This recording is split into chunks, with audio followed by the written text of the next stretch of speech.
آپ دیکھیے قرآن مجید فرقان حمید ہماری توجہ دلاتا ہے، اور سورۃ القیامہ کے اندر اللہ کریم نے ارشاد فرمایا ایحسب الانسان، کیا آدمی اس گھمنڈ میں ہے، کیا انسان کا یہ خیال ہے ان یترک سدی، کہ اسے آزاد چھوڑ دیا جائے گا، اس سے پوچھا نہیں جائے گا؟ کیا انسان یہ سمجھتا ہے اس سے کوئی سوال؟ ایحسب الانسان، کیا انسان اس گمان میں ہے، اس گھمنڈ میں ہے ان یترک سدی، کہ اسے آزاد چھوڑ دیا جائے گا، کوئی پوچھنے والا نہیں ہوگا؟ اسے آزاد نہیں چھوڑا جائے گا، اس پر پابندیاں ہیں، اس پر کچھ قیود ہیں، اسے کچھ حدود بتائی گئی ہیں، اسے ایک دائرہ کار دیا گیا ہے، اسے بتایا گیا ہے کہ یہ حلال ہے، یہ حرام ہے، یہ تیرے لیے جائز ہے، یہ تیرے لیے جائز نہیں ہے۔ اس چیز کی حد تک تو آگے بڑھ سکتا ہے، یہاں سے اس لائن کو تو کراس نہیں کر سکتا، اس پر پابندیاں ہیں، ان پابندیوں کے بیچ رہ کے وہ زندگی گزارے گا۔ اور یہ بھی یاد رکھے، یہ آیت ایک دوسرا معنی یہ دیتی ہے کہ یہ مت سمجھے کہ صبح قیامت اسے چھوڑ دیا جائے گا، اس سے پوچھا جائے گا، اس سے سوال کیا جائے گا۔ اللہ کی بارگاہ میں جب یہ کھڑا ہوگا تو اسے اپنے اعمال کا حساب دینا ہو۔ لازمی طور پر ایک عدالت صبح قیامت لگے گی، جس عدالت میں مجرم پیش ہوں گے، انہیں اپنے جرموں کا حساب دینا ہے، ظالموں کو کھڑا کیا جائے گا، ان سے ان کے ظلم کے بارے میں باز پرس ہوگی۔ تو لازمی طور پر عقیدہ آخرت کی مضبوطی انسان کو مضبوط کرتی، اس کے اعمال پر پیرے بیٹھ جاتے ہیں، وہ پھونک پھونک کر قدم رکھتا ہے، سوچ کر جملے بولتا ہے، وہ کوئی بھی معاملہ کرتا ہے تو اس میں اس کا خیال ہوتا ہے کہ میں نے دنیا سے چلے جانا ہے، میرے پاس پتہ نہیں کتنا وقت بچا ہے، لہٰذا مجھے آخرت میں پیش ہونا ہے اپنے معاملات کی آسانی کے لیے، وہاں کی آسانی کے لیے میں یہاں تھوڑا سوچ سمجھ کے چلوں۔ رب فرماتا ہے تجھے ایسے ہی آزاد نہیں چھوڑا جائے گا، آزاد پنچھیوں جیسی زندگی نہ گزار، صبح قیامت کے معاملات کو پیش نظر رکھ، اس پر غور کر۔ یہ تصور گھر کے باہر بھی پورا مضبوط ہونا چاہیے اور گھر کے اندر بھی پورا مضبوط ہونا چاہیے۔ انسان اپنے مالک سے ڈرے اور قیامت کے دن اس کی بارگاہ میں حاضری کا یقین رکھے، اور وہ یاد رکھے کہ یہاں جو کچھ وہ دیکھے نا، بچوں کو استاد پڑھاتا ہے، محنت کراتا ہے، اگر بچے نہیں پڑھتے تو ڈانٹتا بھی ہے، سمجھاتا بھی ہے، قائل بھی کرتا ہے، اور جب وہ آخری بات کرتا ہے تو پھر وہ پتہ کیا کہتا ہے؟ چلو ٹھیک ہے، اگر نہ پڑھو گے تو امتحان تو آنا ہی ہے نا، رزلٹ تو آنا ہے، پیپر میں بیٹھو گے نہیں آئے گا، فیل ہو جاؤ گے۔ یہ لاسٹ پر یہ بات ضرور ہوتی ہے، اور یہ امتحان دینے کا تصور اور امتحانی سینٹر میں جانے کا خیال طالب علم کو مجبور کرتا ہے کہ میں اسباق تیار کروں، میں بار بار اس پر غور کروں، میں کتاب کو سمجھوں، میں اس کو حل کروں چیزوں کو، تاکہ جب میں مرکز میں جاؤں پرچہ دینے کے لیے امتحانی سینٹر میں تو پھر مجھے پریشانی کوئی نہ ہو۔ بس سمجھانے کے لیے بات عرض ہے کہ یہاں لوگوں کو بتایا جاتا ہے، قائل کیا جاتا ہے، یہ حلال ہے، یہ حرام ہے، یہ تیرے لیے ٹھیک نہیں ہے، یہ تیری حدود ہیں، یہ تیرے قیود ہیں، یہ تیرا دائرہ کار ہے۔ لیکن اگر پھر بھی کوئی بندہ باز نہ آئے، پھر بھی کوئی شخص باز نہ آئے، تو پھر اس کو کہا جائے گا صبح قیامت اللہ خود حساب لے لے گا، پھر تجھے مالک اپنے سامنے کھڑا کرے گا، ثم لتسألن یومئذ عن النعیم، پھر وہ تجھ سے ایک ایک نعمت کے بارے میں سوال کر لے گا، پھر تجھے جواب دینا ہوگا۔ تو اس تصور کو اپنی زندگی میں لاگو کریں کہ ہم نے مرنا ہے، اللہ کی بارگاہ میں جان، اس تصور کو پوری طور پر طاری کریں اپنے ذہنوں میں۔ یہ جو رسمی سی بات ہے نا، پتہ نہیں کب چلے جانا ہے، جو جانے والے ہوتے ہیں ان کی کوئی تیاری بھی ہوتی ہے، جن کو پتہ ہوتا ہے نا، وہ رمضان المبارک میں نا کئی دفعہ ایسا ہوتا ہے کہ ٹکٹیں نہیں مل رہی ہوتی اور عمرے کے ویزے لگ چکے ہوتے ہیں، تو ایجنٹ کہہ دیتے ہیں جانے والوں کو کہ تیاری رکھنا، کسی وقت بھی میرا فون آ جائے گا۔ تو لوگوں نے بیگ باندھ لیے ہوتے ہیں، سامان تیار کر لیا ہوتا ہے، سارے انتظامات کر کے رکھے، کیوں کہ پتہ نہیں کس وقت بلاوا آ جائے گا۔ تو روز کہتا ہے پتہ نہیں اللہ کی جانب سے کس وقت بلاوا آ جائے گا۔ پھر اپنی تیاری بھی تو یار کچھ بتانا، میں بھی بتاؤں، آپ بھی بتائیں۔ پھر ہم اپنے آپ سے یہ بھی تو سوال کریں نا کہ جہاں اچانک جانا پڑے اس کے لیے تیاری ہوتی ہے، ہماری تیاری کیا ہے؟ اگر اچانک جانے پڑے اس کی بارگاہ میں کیا تیاری؟ روز دیکھ رہے ہیں نا، کچھ لوگ روڈ پہ چڑھے تھے پہنچ نہیں سکے، ہاسپٹل گئے تھے پہنچ نہیں سکے، کچھ لوگ کسی فیلڈ میں کام کر رہے تھے ڈگری نہیں مل سکی، جا ہی نہیں سکے، وقت آ گیا۔ تو اگر وہ ٹائم آ جاتا ہے اس کی بارگاہ میں حاضر ہونا پڑ جاتا ہے، تیاری کیا ہے؟ نبی پاک علیہ الصلوۃ والسلام گھر کے اندر اپنے گھر والوں کی تربیت کے لیے اور تعلیم امت کے لیے ایک دعا مانگتے تھے۔ حضرت عائشہ صدیقہ کہتی ہیں حضور دعا مانگتے تھے، مشکات میں موجود ہے۔ کیا دعا تھی؟ اللہم حاسبنی حسابا یسیرا، اے اللہ ذرا حساب آسان کر کے لینا۔ یہ حضور تعلیم امت کے لیے دعا مانگتے، اللہ حساب ذرا آسان کر کے لیجیے اور مالک کرم فرمانا۔ تو حضرت عائشہ صدیقہ رضی اللہ تعالیٰ عنہ ارشاد فرماتی ہیں میں نے عرض کیا یا رسول اللہ صلی اللہ تعالیٰ علیہ وسلم یہ آسان حساب کا کیا مطلب ہے؟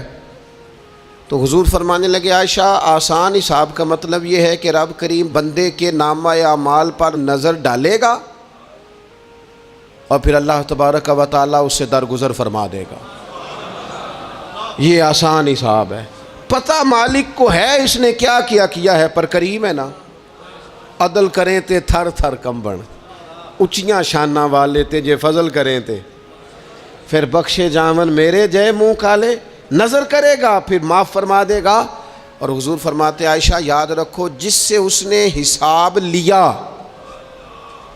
وہ پھر بڑی مشکل میں آ جائے گا، اس کے لیے مشکل ہو۔ اللہم حاسبنی حسابا یسیرا، اے اللہ تو حساب ذرا آسان کر کے لینا، ذرا آسان کر کے۔ یہ تعلیم امت کے لیے کہ امت کے دل میں خیال پیدا ہو کہ حساب دینا ہے، تو نے حساب دینا ہے، تو نے اپنے مال کا حساب دینا ہے، تو نے اپنے لفظوں کا حساب دینا ہے، تو نے معاملات کا حساب دینا ہے۔ تو جس کرسی پہ بیٹھا ہے، تو کلرک ہے یا صدر ہے، تو نے اپنی اس نشست کا حساب دینا۔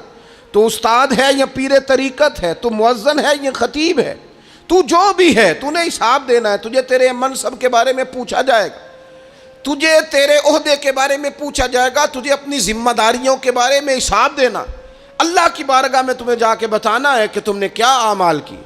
اس تصور کو پکا کریں اپنی۔ یہ تصور کتنا کو پکا ہونا چاہیے، دنیا کیا ہے اور آخرت کیا ہے۔ ہمارے ہاں لوگوں نے بہت بڑا لمبا چوڑا دنیا کا تصور بنا لیا، کار جہاں دراز ہے، لمبا تصور، دنیا داری کے لیے لمبی منصوبہ بندی، دور دور تک میں نے یہ کرنا ہے، پھر میں نے یہ کرنا ہے، پھر اس کے بعد انشاءاللہ یہ کر دینا۔ یہ تو آپ نے 300 سال کی پلاننگ بتا دی ہے، یہ تو 300 سال کی پلاننگ بتائی۔ کیا بتائیں تجھے اے باپ، کیا کار ہائے نمایاں کر گئے، بی اے کیا، نوکر ہوئے، پینشن ملی، پھر مر گئے۔ زندگی تو اتنی سی ہے، اتنی لمبی منصوبہ بندی، اس میں آخرت کہاں ہے؟ اس میں اگر کسی مقام پر رب کی بارگاہ میں حاضر ہونا ہے تو وہ کہاں ہے؟ جو مرنے والے لوگ ہوتے ہیں ان کا تو جینا کچھ اور طرح کا ہوتا ہے، جن کو جانا ہوتا ہے ان کا رہنا تو کچھ اور طرح کا ہوتا ہے، جن کو کسی جگہ منتقل ہونا ہوتا ہے، جو عارضی مکانوں میں رہتے ہیں ان کا رہن سہن تو ذرا اور طرح کا ہوتا ہے۔ لیکن جو ہمارا انداز ہے، جو ہمارا رہن سہن ہے، جو ہمارا طریقہ کار ہے، وہ تو مستقل رہنے کا ہے، وہ تو لگتا ہے کہ کبھی چھوڑنے والے نہیں ہیں۔ اس میں تو کوئی ایسی چیز نظر نہیں آتی کہ جس میں ہم محسوس کریں کہ ہم نے چھوڑ کے جانا ہے۔ لیکن نبی پاک علیہ السلام نے جس دنیا کو ہم بہت بڑی دنیا سمجھتے ہیں، حضور نے اس کی مثال کیا دی؟ صحیح مسلم کی حدیث ہے، دیکھیں کتنا کھول کر اور کتنا آسان کر کے رسول پاک ہمیں بات سمجھاتے ہیں۔ دنیا کیا ہے، آخرت کیا ہے، یہ والی زندگی کیا ہے، آخرت کی زندگی کیا، بالکل کھول کر واضح کر کے نبی پاک علیہ الصلوۃ والسلام فرمانے لگے دنیا اور آخرت کی مثال اس طرح ہے جس طرح دریا بہہ رہا ہو اور کوئی آدمی اس میں انگلی ڈبوئے، جتنا پانی اس کی انگلی کو لگ گیا یہ دنیا ہے، اور جو باقی ٹھاٹھے مارتا دریا پیچھے ہے، سمندر پیچھے ہے، وہ سارا آخرت ہے۔ یہ اتنی سی دنیا ہے، یہ صحیح مسلم میں موجود ہے۔ اتنی سی دنیا کے لیے اتنے پاپڑ بیلنا، اتنی سی دنیا کے لیے اتنے ظلم کرنا، اتنی سی دنیا کے لیے اتنے حق ضائع کرنا، اتنی سی دنیا کے لیے اتنے لوگوں کے دل توڑنا، اتنے حقوق پہ ڈھاکہ ڈالنا، اتنا جبر کرنا، لوگوں کا مال کھانا، لوگوں کو تکلیف دینا، عزتیں اچھالنا، اتنی سی دنیا کے لیے۔ حضور فرمانے لگے اتنی سی ہے یہ دنیا، جتنا انگلی کو پانی لگ گیا ہے وہ جنت، جو نری جنت نہیں، خدا کا فضل ہے، جو اللہ کی عطا ہے اپنے بندوں کے لیے۔ میرے کریم فرمانے لگے اس جنت میں وہ نعمتیں ہیں نہ کسی آنکھ نے دیکھی، نہ کسی کان نے سنی، نہ تمہارے دل پر کبھی خیال ہی گزرا ہوگا کہ ہمارا رب ہمیں یہ جی عطا فرمانے والا ہے۔ تھوڑا سا نا 24 گھنٹوں میں کچھ ٹائم اپنی آخرت کے لیے، اپنے سارے معاملات کو مرتب کرتے ہوئے کچھ زندگی کے کام اپنی آخرت کے لیے۔ آپ یقین کریں، بچوں سے لے کر بڑوں تک، ان پڑھ سے لے کر پڑھے لکھے تک، ہم نے جس کو اپنے مزاج کے مطابق کم فہم سمجھا اس سے لے کر دانشور تک دوڑ لگ گئی دنیا جمع کرنے کی۔ وہ ایک سوچ، حضرت سلطان باہو رحمۃ اللہ علیہ فرمانے لگے، ہزاروں لوگ ان کی خدمت میں آیا کرتے تھے تو کہتے ہیں رابدہ طالب کوئی نہیں ملیا، ات جو ملیا طالب زردہ ہو۔ یہ تو دعا کرانے آئے ہیں کہ میرا کاروبار نہیں چلتا، یہ تو دعا کرانے آئے ہیں کہ جناب وہ میرا جو ہے وہ فلانا کیس سلجھ گیا۔ رابدہ طالب کوئی نہ ملے۔ کوئی ایسا تو آتا جو کہتا میری اس سے ملاقات کرا دے، کوئی طریقہ بتائیں مالک معرفت کیسے دیتا ہے۔ کوئی تو ایسا آتا جو کہتا کہ آؤ نہ کچھ باتیں درد کی کریں، کچھ عشق رسول کی تم کرو، کچھ محبت مصطفیٰ کی میں کروں۔ کچھ ایسے آتے جو کہتے آؤ نہ کوئی ذکر چھیڑے صدیق اکبر کا، کوئی بات کریں سیدنا فاروق اعظم کی، کچھ تذکرے ہو جائیں عثمان غنی کے، تھوڑی دیر ہو نہ جائے مولا علی کا تذکرہ۔ کچھ لوگ ہوتے نا ایسے جو اس طرح کے ہوتے، لیکن وہ ہر وقت دنیا داری، ہر وقت اچھا کہیں اکتاتے بھی ہیں نا، تھک گئے کاروبار کر کر کے، کہیں اکتاتے بھی ہیں تو کرتے کیا ہیں، سیر کرنے چلے جاتے ہیں۔ میں جی بور ہو گیا ہوں کام کرتے کرتے، چلو میں اب ٹھنڈے علاقے میں چلتا ہوں۔ کبھی تو ایسا ہونا تو کہے میں نے بچوں کو بھی وقت دیا ہے، دوستوں کو بھی دیا ہے، یاروں کو بھی دیا ہے، صحت کو بھی دیا ہے، میں نے ٹائم اپنے شوق کو بھی دیا ہے، اب میں کسی کو ٹائم نہیں دوں گا، یہ چند گھنٹے میں صرف رب رسول کی بارگاہ میں حاضری دوں گا۔ تو ذرا جم کے قرآن پاک پڑھے، تو ذرا ذوق سے درود پاک پڑھے، تو ذرا شوق سے میرے محبوب کی نعت سنے، تو سارا زمانہ بھول جائے اور تو رج رج کے دعا مانگے اپنے رب کی بارگاہ میں، اپنی پریشانیاں عرض کرے، اپنے اندر کی کیفیت بیان کرے۔ دل جو سخت ہو گیا ہے، ذہن جو سخت ہو گیا ہے، جو طبیعت میں وہ نورانیت نہیں آ رہی، اس کی تو بات کرے، تو اپنے رب کی بارگاہ میں معافی کا سوال کرے، تو اس سے قیامت کے دن درگزر کرنے کے لیے عرض کرے، کچھ تو ایسا ٹائم نکلے۔ لیکن دوستو ہم تو بالکل الجھتے ہی جا رہے ہیں۔ وہ معاملات زندگی ہیں کہ ختم ہی نہیں ہو رہے، شوق ہیں کہ ختم ہی نہیں ہو رہے، باتیں ہیں کہ بڑھتی چلی جا رہی ہیں۔ دور گزر گیا جب لوگ کہتے تھے کہ کوئی درود پاک بتائیں جس سے سرکار راضی ہو۔ ایک کی مسئلہ ہے کام نہیں چلتا۔ ایک صاحب آئے، کام نہیں چلتا، میں نے کہا سورہ واقعہ پڑھا کریں، کہتے ہیں حضرت میں بڑی دیر سے پڑھ رہا ہوں۔ میں نے کہا چلیں کچھ صدقات دے کے دیکھ لیں، کہنے لگے بڑی دیر سے دے رہا ہوں۔ میں نے انہیں ایک اور وظیفہ بتایا، کہنے لگے یہ بھی مجھے کسی نے بتایا تھا، بڑی دیر سے کر رہا ہوں۔ تو میں نے انہیں کہا پھر میری ایک ناقص رائے یہ ہے کہ سارا کچھ کرنے کے بعد اگر ابھی تک پھر بھی آپ سمجھ رہے ہیں نا آپ کی مرضی کے مطابق آپ پر دروازے نہیں کھل رہے، پھر آپ صبر کریں، جو میرا رب چاہتا ہو اس پہ راضی رہ کے دیکھیں، پھر ذرا راضی رہ کے دیکھیں، پھر دیکھیں کہ مالک کا فیصلہ کیا ہے۔ وہ آپ کے حق میں کوئی رحمت والا فیصلہ ہی فرمائے گا، پھر ذرا انتظار کر کے دیکھیں، پھر ذرا صبر کر کے دیکھیں۔ پھر وہ کہتا وبشر الصابرین، محبوب یہ جنہوں نے صبر کیا ہے انہیں میری رحمت کی خوشخبری سنا دو۔ پھر وہ کہتا ہے باقیوں کے پاس مال ہوگا، دولت ہوگی، اقتدار ہوگا، بڑا کچھ ہوگا، ان اللہ مع الصابرین، صبر کرنے والوں کے ساتھ رب کریم ہوگا۔ پھر ذرا ٹھہر ہی جائیں، پھر تھوڑا حوصلہ ہی کر لیں، پھر اس کے فیصلے کا ذرا انتظار کر کے دیکھیں۔ ہم نہ من چاہیے زندگی کے پیچھے پریشان ہیں اپنی آخرت کے، اور آخرت کرتی کیا ہے؟ جب آپ کا آخرت پر یقین پکا ہو جاتا ہے نا، پھر لازمی طور پر انسان کے اعمال سنورتے ہیں۔ آپ یقین کریں سنورتے ہیں، 100% سنورتے ہیں۔ آپ آخرت پر جتنا یقین، حضرت عمر کا آخرت پر یقین پکا تھا نا، دنیا میں مکان ہی کوئی نہیں بنایا، پکا تھا. سیدنا مولا علی شیر خدا امیر المومنین بھی ہو گئے تو طامت پھر بھی پھٹی ہوئی تھی. پکا یقین تھا نا کہ اللہ نے ہمارے لیے آگے بڑی نعمتیں تیار کی ہوئی ہیں. حضور نے آ کے فرمایا تھا نا کہ عمر میں تیرا گھر دیکھ آیا ہوں جنت میں. یقین پکا تھا نا بڑا کچھ ملنے والا ہے. تو جن لوگوں کا پکا ہونا کہ میرا دیس میں گھر ہے وہ پردیس میں بلڈنگیں نہیں بنایا کرتے, ان کو پتہ تھا کہ ہمارے دیس میں گھر بنے ہوئے ہیں, لہٰذا یہاں وہ کسی پریشانی کا شکار. اور دوسرا, جب بندے کا آخرت پر یقین پکا ہو جاتا ہے نا, ایک بات آپ نے ضرور ذہن میں رکھنی ہے.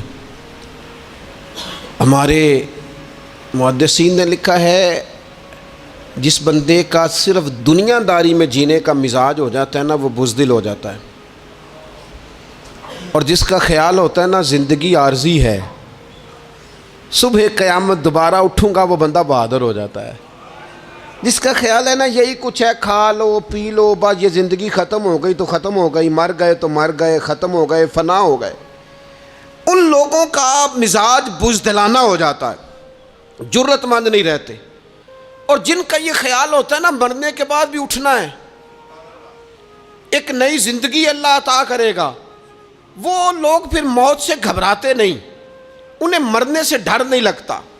پھر موت کا لفظ کوئی بندہ سنا کہ انہیں بلیک میل نہیں کر سکتا, وہ بندے طاقتور ہو جاتے, باہمت ہو جاتے. حضرت جابر بن عبداللہ فرماتے ہیں, بخاری میں حدیث ہے, فرماتے ہیں ایک احد والے دن ایک صحابی کھجور کھا رہے تھے, تو کھجور کھاتے کھاتے انہوں نے نبی پاک صلی اللہ تعالیٰ علیہ وسلم کی خدمت میں عرض کی, حضور اگر میں آج شہید ہو جاؤں تو کہاں جاؤں گا؟ تو محبوب فرمانے لگے میرا رب اپنے فضل سے تجھے جنت عطا کرے گا. حضرت جابر ابن عبداللہ رضی اللہ تعالیٰ عنہ فرماتے ہیں اس بندے نے کیا کیا, اس نے نا کھجور جتنی کھا لی تھی کھا لی, باقی نکال دی منہ سے, تلوار لی, میدان میں گئے, شہید ہو گئے. سبق ہمیں کیا دیا؟ کہنے لگے جب مرتے ہی اللہ تعالیٰ جنت عطا کرے گا پھر کھجور کھاتے کھاتے رہنے والی دیر بھی کیوں کرنی ہے؟ پھر چھوڑو, جنت میں جا کے اللہ کے دیے ہوئے انعام کھائیں گے. کھجور کھانے کی بھی دیر برداشت نہیں کی. یہ آخرت کا اجر, آخرت میں رب کی بارگاہ میں کھڑے ہونے کا تصور بندے کو طاقتور کر دیتا. وہ بزدل, اقبال کیا کہتے ہیں؟ اقبال کہتے ہیں موت کو سمجھے ہیں غافل اختتام زندگی, یہ ہے شام زندگی پھر صبح دوام زندگی. اور حضرت بلے شاہ بھی بول پڑے, وہ کہنے لگے عرش فرشتے بانگاں ملیاں مکے پہ گیا شور, بلے شاہ آسان نہیں مرنا, یہ تے مر گیا ہی کوئی ہور, یہ تو کسی. اور پھر ایک اور درویش بولے, وہ کہنے لگے وارث شاہ او کدو مر دے, وارث شاہ او کدو مر دے جنہ کیتیاں نیک کمائیاں نے. وہ تو اللہ کی بارگاہ میں انعام پاتے ہیں, ایک پل ہے موت, اس پل سے گزرتے ہیں پھر رب کا فضل انہیں ملتا ہے. میں کئی دفعہ کہہ چکا ہوں, پھر کہتا ہوں, یہ جب بہت ٹینشن بن گئی نا, ڈپریشن بہت بڑھ گیا, کووڈ-19 کے دن تھے کرونا کے, تو مجھے ایک سرکاری ادارے میں بلایا گیا جہاں اس عملے کو میں نے گفتگو کرنی تھی, اس عملے سے جو مریضوں کو دیکھ رہا تھا. کہنے لگے مجھے وہاں کے جو ہیڈ تھے, کہنے لگے پیر صاحب بڑا ڈپریشن بڑا ہے, لوگ ڈر رہے ہیں. وقتی طور پہ خوف بھی بڑا تھا. تو میں نے ایک صاحب سے وہاں کہا کہ اتنا خوف کس بات کا؟ کہنے لگے جی مجھے تو زیادہ ہجوم آ جائے تو میرا سانس نہیں نکلتا, تو قبر میں تو کھڑکی کوئی نہیں, تو تصور سوچ سوچ کے میں ڈرتا ہوں. تو میں نے کہا ڈاکٹر صاحب ماں کے پیٹ میں جو رب آکسیجن دیتا ہے وہ قبر میں بھی دے گا. تو انہوں نے آپ کی طرح سبحان اللہ نہیں کی, کیونکہ وہ ڈاکٹر صاحب تھے نا. سیانے بندے کو سمجھانا بھی کافی سیانے بندے کا کام ہے, وہ زیادہ سیانے تھے. لیکن نا سوتے کو جگانا تو کام ہے, اور اگر جاگتے کو جگانا پڑ جائے تو بہت مشکل کام ہوتا ہے. وہ ڈاکٹر صاحب تھے, وہ کہنے لگے جی حضرت صاحب وہ تو ماں سانس لیتی ہے تو وہ بچے کو جاتا ہے, وہ آکسیجن ماں کے سانس کی بنیاد پہ ملتی ہے, تو قبر میں وہ کیسے ہوگا؟ میں نے کہا چلیں ٹھیک ہے ڈاکٹر صاحب, آپ کی یہ دلیل بھی مان لیتے ہیں. وہ جو انڈے سے بچہ نکلتا ہے وہ چاروں جانب کوئی سوراخ ہوتا ہے. ڈاکٹر صاحب نے قلم چھوڑ دیا, رکھ دیا. میں نے کہا چلو یہ بھی بتاؤ زندہ ہی نکلتا ہے؟ کہنے لگے بالکل. تو میں نے کہا سونا بھی نکلتا ہے؟ کہنے لگے بڑا ہی پیارا ہوتا ہے. میں نے کہا انشاءاللہ جب ہم قبروں سے نکلیں گے مصطفیٰ کا صدقہ, یوم نحشر المتقین الی الرحمن وفدا, رب کہتا ہے تم جب نکلو گے نا قبروں سے، متقی مومن جب نکلیں گے تو رب کی بارگاہ میں مہمان بنا کر پیش کیے جائیں گے۔ اے رب دے پرونے ہون گے قیامت میں، وہ مہمان بنا کر پیش کیے جائیں گے اللہ کی بارگاہ، مہمان بنا کر۔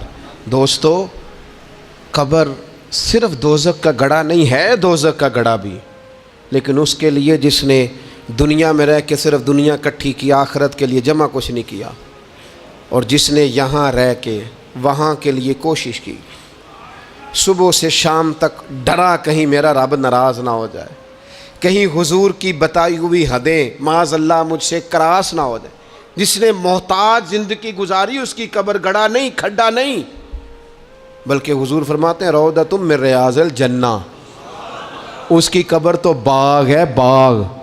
ایک منٹ کے لیے صرف سوچنا، بندہ فوت اور سیدھا اسے باغ میں چھوڑا ہے کوئی، باغ ہے قبر، باغ، اور باغ بھی معمولی نہیں، معمولی کیاری نہیں، روضۃ من ریاض الجنہ، جنت کے باغوں میں سے باغ، اور باغ اتنا سونا ہے جس میں آنکھ کھلے گی تو پہلی زیارت ہی مدینے والے رسول کی نصیب ہوگی۔ تو خوف آتا ہے وہاں جاتے ہوئے۔ پہلے بھی میں نے کہا تھا، پھر کہتا ہوں، او مرحوم آسی نے کہا تھا آج پھولے نہ سمائیں گے کفن میں آسی، او قبر کی رات ہے ان سے ملاقات کی رات، آج تو ملاقات۔ تو یہ جو عقیدہ آخرت ہے یہ انسان کو بزدل نہیں کرتا، بہادر کر دیتا ہے۔ جو لوگ عقیدہ آخرت نہیں رکھتے بزدل ہو جاتے ہیں، اور لازمی طور پر بزدل ہو جاتے ہیں۔ اسی طرح یہ جو عقیدہ آخرت ہے یہ صبر و تحمل پیدا کرتا ہے، انسانی زندگی میں ٹھہراؤ پیدا کرتا ہے۔ انسان محسوس کرتا ہے کہ کل دنیا یہ نہیں، آگے بھی اللہ بڑا کچھ عطا فرمانے والا ہے۔ اس کے مزاج کے اندر تحمل، بردباری، سکون رہتا ہے۔ یعنی نہیں بھی اگر کسی مظلوم کو انصاف مل سکا دنیا میں تو وہ پھر بھی بے صبرا نہیں ہوتا، وہ ٹھہراؤ کا شکار ہے، اسے پتہ ہے قیامت کے دن بھی ایک عدالت لگے گی، اللہ کی بارگاہ میں جانا ہے۔ نبی پاک علیہ الصلوۃ والسلام نے فرمایا اگر سینگوں والی بکری نے بغیر سینگوں والی بکری کو تکلیف دی ہوگی تو قیامت کے دن اسے بھی بدلہ دینا پڑے گا۔ تو یہ تحمل پیدا کرتا ہے، انسان کو ایک حوصلہ ہوتا ہے کہ ساری عدالتیں یہاں نہیں، قیامت میں بھی لگنی۔ جب انسان عقیدہ آخرت رکھتا ہے نا تو پھر اس کے لیے نا رب کے رستے میں خیرات کرنا بڑا آسان ہو جاتا ہے۔ پھر نہ وہ محسوس کرتا ہے کہ میں نے سارا کچھ یہاں کے لیے جمع نہیں کرنا، کچھ میں نے وہاں کے لیے بھی جمع کرنا ہے۔ وہ پھر اپنی آخرت کے لیے کچھ نہ ایک بینک آخرت کا بھی بنا لیتا ہے، اس میں بھی کچھ نہ کچھ جمع کراتا رہتا ہے۔ اسے پتہ ہوتا ہے کہ میں نے اللہ کی بارگاہ میں حاضر ہونا ہے، وہاں کی بھی کچھ نہ کچھ تیاری۔ نبی پاک صلی اللہ تعالیٰ علیہ وسلم نے بکرا بھیجا گھر میں ذبح کرنے کے لیے، تو سرکار تشریف لائے سر شام، تو فرمایا کیا بنا؟ عرض کی یا رسول اللہ صلی اللہ تعالیٰ علیہ وسلم سارا بانٹ دیا ہے، محلے داروں میں، رشتہ داروں میں، غریبوں میں سارا بانٹ دیا، بکرے کی ایک دستی صرف بچی ہے، آپ کے لیے رکھی ہے۔ تو حضور نے توجہ کیا دلائی، محبوب نے کس طرف رخ کیا؟ حضور فرمانے لگے اپنے اہل خانہ سے، ازواج مطہرات سے، کریم فرمانے لگے عائشہ وہ جو تم نے بانٹ دیا ہے نا وہ سارا ہی بچ گیا ہے، وہ سارا ذخیرہ ہو گیا ہے، وہ جمع ہو گیا ہے آخرت کے لیے، وہ ہمارے پاس بچ گیا ہے۔ یہ جو تم سمجھتے ہو نا یہ بچا کے رکھا ہے، یہ تو ہم استعمال کر لیں گے، وہ ہم نے سیو کر لیا ہے، وہ بچ گیا ہے۔ حضرت ابو ذر غفاری رضی اللہ تعالیٰ عنہ اپنے خادم سے کہنے لگے کہ مجھے پتہ چلا ہے یہاں فلاں جگہ کچھ غریب لوگ آئے ہیں، تو اس طرح کرنا جو اچھا اونٹ ہے نا میرے اونٹوں میں سے اچھا اونٹ وہ ذبح کر کے نا تو ان سارے گھروں میں تقسیم کر دو، جتنا گوشت وہاں بھیجو گے اتنا ہی میرے گھر میں بھی بھیج دینا۔ تو آپ کا وہ خادم کہتا ہے میں نے اپنی سمجھ کے مطابق اچھا اونٹ ذبح کر کے گوشت بنا کے میں نے بانٹا، اور میں نے اس طرح کیا کہ وہ حضرت ابو ذر غفاری کے گھر بھی اتنا ہی گوشت بھیجا جتنا تمام غربا کے ہاں میں نے بانٹا تھا۔ شام کو جناب ابو ذر غفاری اپنے اونٹوں کے باڑے میں آئے جہاں باندھا کرتے تھے اپنی حویلی میں، تو آ کے دیکھا کہ وہ سرخ بہترین اونٹ جو سب سے بہترین تھا وہ تو کھڑا ہے۔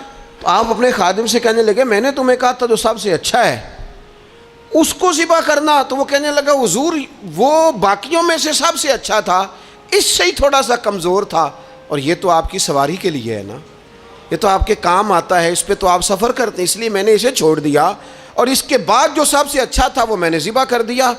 تو حضرت ابو ذر غفاری فرمانے لگے تو شاید سمجھا نہیں میں اسے بھی سواری کے لیے رکھنا چاہتا تھا، پر اپنی آخرت کی سواری کے لیے۔ میرا دل تھا وہ جو آخرت میں سفر کرنا ہے نا، دشوار گزار گھاٹیاں ہیں، ان گھاٹیوں کے لیے وہ اونٹ میرے کام آ جائے گا، لہذا میں نے تجھے کہا تھا جو سب سے بہتر ہو وہ دے دینا، تاکہ ذرا میری آخرت کی سواری بن جائے، تاکہ میں ذخیرہ کر لوں۔ بڑا دیا بال بچوں کو، بڑا دیا بہن بھائیوں کو، بڑا دیا دوست احباب کو، بڑے قرضے دیے ادھر ادھر، لیکن ساری زندگی دیے، ایک موقع پر صرف آپ نے کسی کو انکار کیا نہ، ایک موقع پر، تو وہ پچھلے جو 99 دفعہ آپ نے دیا ہوتا ہے وہ اس کا بھی منکر ہو جاتا ہے۔ وہ کہتا ہے تو نے کدی کام ہی نہیں آیا، وہ تو نے تو میری امید ہی توڑ دی۔ وہ سارے شکوے، ساری زندگی کہاں خرچ کر دی بھلا، کس مقام پر؟ اور یہاں حال یہ ہے کہ حضور فرماتے ہیں جب تو صدقہ دیتا ہے تو رب اسے اپنے دستے قدرت میں لیتا ہے، اور اس طرح تمہارے صدقے کو پالتا ہے جس طرح تم اپنے گھر میں بچھڑا نہیں پالتے، اس طرح صبح قیامت تمہیں وہ نتیجے کے طور پر پلا ہوا صدقہ ملے گا۔ ہم اپنی آخرت کو چونکہ اس لیول پر یقین نہیں لاتے الا ماشاءاللہ، لہٰذا اس کی تیاری کے لیے ذخیرہ نہیں کرتے۔ اپنی آخرت کی تیاری کے لیے ذخیرہ کریں اور کوشش کریں کہ اور یہ عقیدہ اپنی اولادوں میں، اپنے متعلقین میں، اپنے احباب میں اس کو راسخ کریں۔ کوئی نہ کوئی بات عقیدہ آخرت کی، قیامت کی ضرور اس کا تذکرہ کریں، ان باتوں کو اپنی زندگی کا حصہ بنائیں۔ اگر عقیدہ آخرت نہ ہو تو دنیا کی ساری چیزیں ویسے ہی لوگوں کو عجیب لگنے لگ جائیں۔ اگر کوئی قیامت ہی قائم نہ ہو تو مظلوم رہ گیا، ظالم نے تو پھر ظلم ہی کمایا، وہ تو پھر دندناتا پھرے گا۔ تو رب کہتا ہے اَيَحْسَبُ الْإِنسَانُ أَن يُتْرَكَ سُدًى، کیا انسان سمجھتا ہے کہ اسے یوں ہی چھوڑ دیا جائے گا، کوئی اسے آزاد ہی چھوڑ دیا جائے گا، کچھ پوچھا ہی نہیں جائے گا؟ صبح قیامت سوال ہوں گے، رب کی بارگاہ میں حاضری ہوگی، اللہ کے حضور سوالات کے جواب دینے ہوں گے۔ لہٰذا اپنی زندگی کے اعمال کو مرتب کرتے وقت، کوئی بھی کام کرتے وقت ایک تصور ضرور ذہن میں رکھیں کہ مجھے صبح قیامت اس کا حساب دینا ہے۔ یہ جو جواب دہی کا تصور ہوتا ہے یہ انسان پر پہرے دار ہوتا ہے، یہ اس کو مضبوط کرتا ہے، اس کی عقیدے کی بنیادیں اس کے عمل کو طاقتور کر دیتی ہیں۔ لہٰذا عقیدہ آخرت اپنے بچوں میں، آنے والی نسلوں میں، آپ دیکھیں حضور نے یہ عقیدہ آخرت مضبوط کر دیا تھا نا، تو پھر سیدہ فاطمہ الزہرا نے کچے مکان میں ساری زندگی گزار دی۔ پھر محبوب پاک نے دیکھا کہ وہ اونٹ کے بالوں کی بنی ہوئی چادر اوڑھ کے چکی پیس رہی ہیں، تو محبوب نے یہ نہیں فرمایا کہ اللہ آسانی کر دے گا، اچھا وقت آ جائے گا، تو فکر نہ کرنا، یہ مشکل نہ۔ محبوب کریم نے فرمایا فاطمہ دنیا میں تھوڑی مشقت برداشت کرو، اللہ آخرت کی ساری سعادتیں آپ کو ہی عطا فرمائے گا۔ گویا کریم نے فرمایا آپ کو یوں ہی زندگی گزارنی ہے، یہی طرز رکھنی ہے، اسی طرح ہی آپ کو وقت گزارنا ہے۔ جو آرام کا وقت ہے وہ اللہ تعالیٰ جنت میں عطا کرے گا۔ عقیدہ آخرت کی مضبوطی، تھوڑا سا ہمارے ایک بڑے قریبی دوست تھے، بڑا میرا ان سے پیار تھا، 34.5 سال عمر، خود ہارٹ اسپیشلسٹ ڈاکٹر، لیکن یہ پچھلے ہفتے وہ مریضوں کو چیک کر کے نیچے آ کے دفتر میں بیٹھے ہیں۔ ایک تو لوگ کہتے ہیں نا ہسپتال پہنچ جاتا تو شاید بچ جاتا، تو ہاسپٹل کے اندر ہی تھے، اور ابھی چڑھتی جوانی، 34-35 سال عمر، لیکن کمال یہ تھا کہ میرے جیسے کئی لوگوں نے بھی آنسو اس لیے بہائے کہ اتنی چڑھتی جوانی میں، اتنے خوبصورت ماحول کے اندر بھی انہوں نے مزاج خیر خواہی کا بنایا ہوا تھا، ہر شخص سے حسن کلام اور رب رسول کی طرف اپنا لگاؤ، نماز کی پابندی، جب بھی حال پوچھنا تو کہتے تھے اللہ اور اس کے رسول کا فضل ہے۔ تو اپنی زندگی میں جن لوگوں کا تصور آخرت مضبوط ہو جاتا ہے وہ کئی دفعہ جلدی بھی سمٹ کر چلے جائیں تو ان کے حق میں رحمت والے